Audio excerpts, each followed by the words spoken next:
All right, Keith, hard to believe on a day like this that we are talking about a nor'easter. Yes, it's which of course elicits things that will not be accurate in this case. It makes you think of snow, but any storm that's kind of a low in the coastline with northeast winds counts as a nor'easter. So. Do we cue the storm center music? No, no, I hope not. Okay. I'm also very tough with that. He was ready to go with that. He had it. Remember when ringtones were a thing and we were trying to sell? Yeah. We weren't selling, giving them out. Yeah. All right, but yes, we'll get there. We'll get to some rain. Right now, beautiful. Upper 70s to around 80 degrees.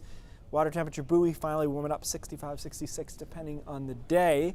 Satellite looks good. We got a couple of pop-up cumulus clouds out there. That's about it. And we could see a chance for a pop-up shower later today. As I talked about just a few minutes ago, that's actually not going to be part of our storm system. It's just convective. There's enough moisture in the atmosphere to allow a couple of showers.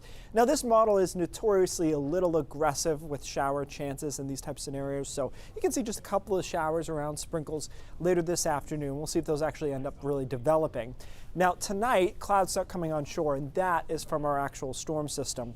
And it gets cloudy by early tomorrow morning, and probably will wait a few hours for rain, but then the rain bands will come in off the ocean, and there'll be some moderate to heavy bursts of rain in here throughout the day. It's generally just a cloudy, cool, and breezy day with rain off and on throughout the day, temperatures in the 60s. Overnight showers continue, and into Thursday probably too, at least the first half of the day. We're going to see showers off and on before we try to clear out the second half of the day, but you can see that spin going on. The key here is going to be, where do those heavy bands set up? And this is where the nor'easter title comes from. If you look at it coming up here, this would be a really tricky winter forecast because we got the low right out here, and then it wobbles on shore. So you'd probably be looking at snow over to rain. This case, obviously, it's just all rain. But the dynamics within that low are what's going to be important. Where do the heavy bands set up? And the models, they're close, but they're not perfect on this. This is the European model's idea, and you can see this is a pretty big bullseye that it sends from the mid-coast down into Portland.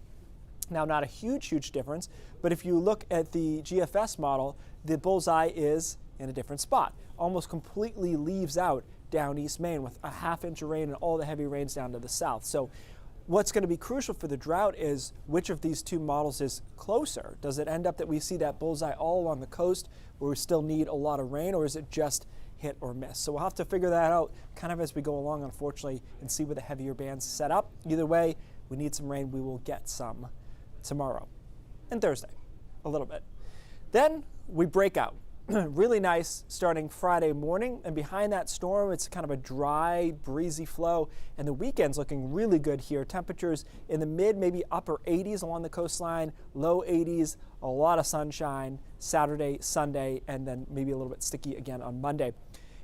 We've got not that many chances for rain here, as you can see, Amanda, into the extended range, so we're kind of banking on this. Unfortunately, this comes down to what happens in the winter too, which is where did the bands set up, right? That's always our winter forecast. Same thing here with rain. Usually people don't care as much exactly how much rain we get, but this time they do. Yeah, a lot of eyes on this one. Yeah, well, either way, at least we're going to get something. All right, thank you, Keith.